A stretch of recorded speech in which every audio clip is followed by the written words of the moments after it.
Tapos yung isa namang comment niya, never na mawawakwak ang Team Wig. Hindi namin kailangan ang dollars. Meron kami niyan. Andyan lang ang Team Wig, guys. So, yun. Hindi yan sila aalis. Hindi yan aalis ang Team Wig, guys.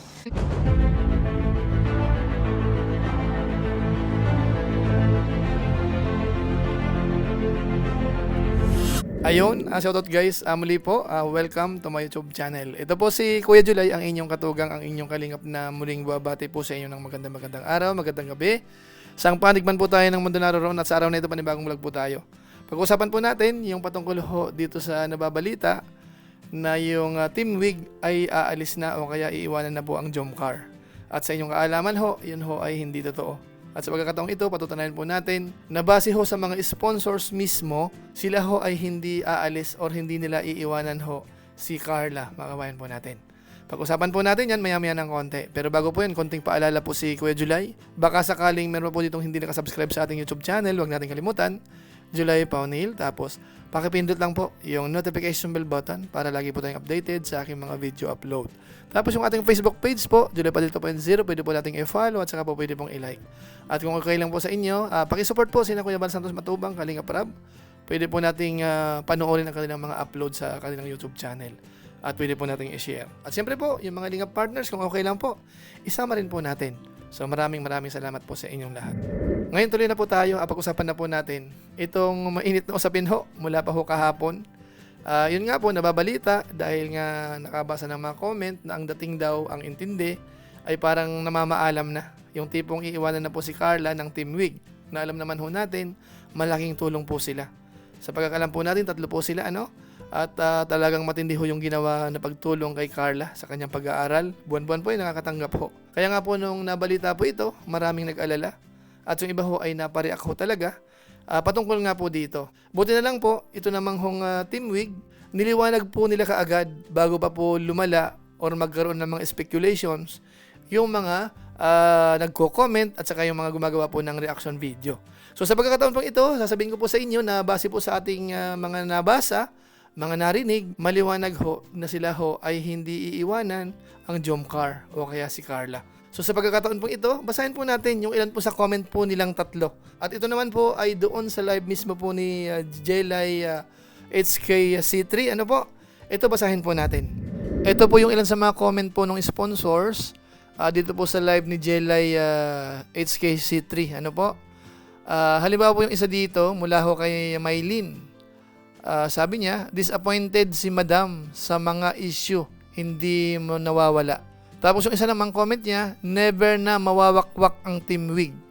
Hindi namin kailangan ang dollars, meron kami niyan. Hahaha.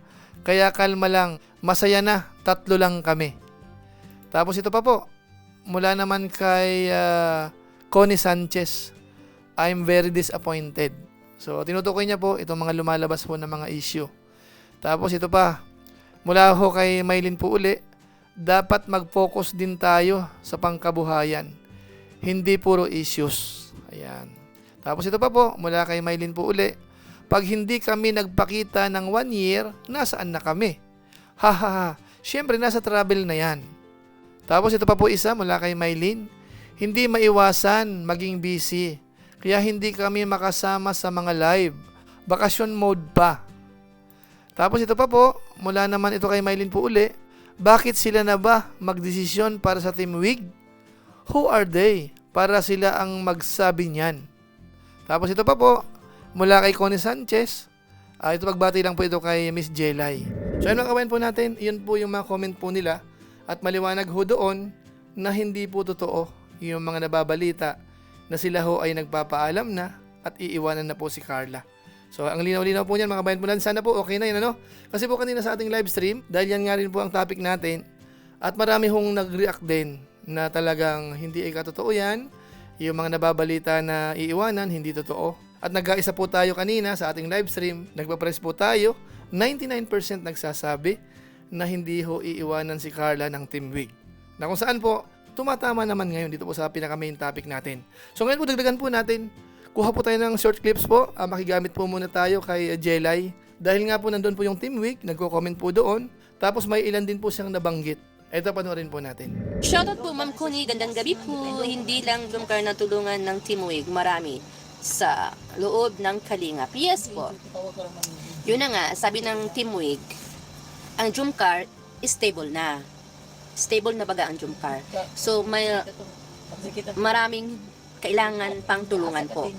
So kaya tayo guys, kung sa tingin nyo tahimik ngayon ang tawag dito, tahimik ang Team Wig, pero andyan lang ang Team Wig guys, andyan lang po yan. Spare ribs ni Ma'am Jenny, reaksyonan din. Andyan lang ang Team Wig guys. So, yun. Hindi yan sila aalis. Hindi yan aalis ang Team Wig guys. Andyan lang yan. Sabi nga, sawi daw ay, sawi. Tita Connie, alam mo ba yung sawi, Tita Connie? Sawi means iwas. Team sawi. Iwas sa isyo. June na. Marami pong sumusuporta kay Carla at Jomar. Paano sinabing iniwan? Oo nga, andyan ay. Hindi yan iiwan si Carla sa mga sponsor guys. Si Jomar may mga sponsor, si Carla may sponsor. Sawi yung mga bashers. So, andyan lang po ang Team Wig. Huwag kayong mag-alala. Don't you worry guys. Team Wig still there. Sabi nga ni Ma'am Jenny sa live ni Lulu, kanina, solid kalingap sila. Yes po. Yes po.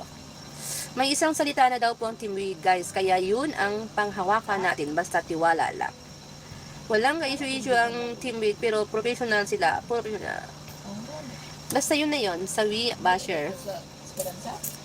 Shoutout po Tita Connie Sanchez.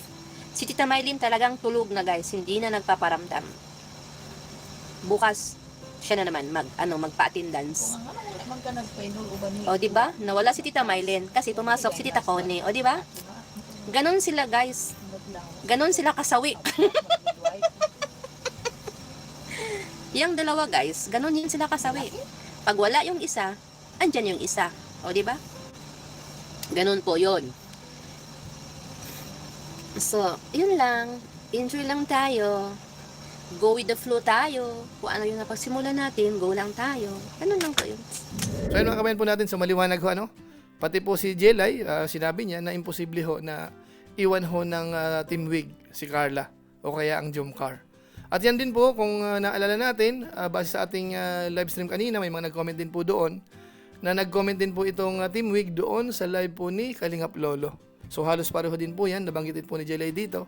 So sa makatuwid ho, kung pagkasama-samahin ho natin lahat ng senaryo, lahat ng mga sinabi, mga comment na yan, malinaw ho, isang bagay lang, hindi ho iiwanan ng Team Wig si Carla. Ano po? Bagamat siyempre tayo iniisip din po natin, gaano kaya katagal yung pag-i-stay nila. Kasi siyempre ho, ay paglipas po ng mga panahon, ng taon, malay ho natin. Basta po sa ngayon, maliwanag ho, hindi ho pa nila iiwan. So wag po muna nating isipin ho sa mga darating na araw, darating na taon, kung mag-i-end po yan. Basta ang mahalaga po sa ngayon, sila po ay walang problema. Kaya tuloy po ang ligaya. So ilan po muna siguro ang ating mixing reaction video po patungkol nga po dito sa issue na ito. At is ho, maliwanagan ho yung mga Team Kalingap, mga supporters, na wala po tayong dapat alalahanin. Wala hong problema ang Team Wig kina Carla o kaya sa Jomcar. Ano po? So yun lang po muna siguro. At maraming salamat. Pansamantala po, magpapaalam po muna tayo. Pero kung okay lang po sa inyo, pwede ho nating i-share itong mixing vlog po natin. So muli, ito po si Kuya July, ang inyong katugang, ang inyong kalingap na pansamantalang nagpapaalam po muna. Kita-kita ulit tayo sa mga sunod ko pang vlog. Maraming salamat sa inyong walang sawang pagsuporta po sa ating YouTube channel. Pagpalain nawa kayo ng Diyos, mabuhay po tayong lahat. God bless po. Bye-bye. Bye-bye.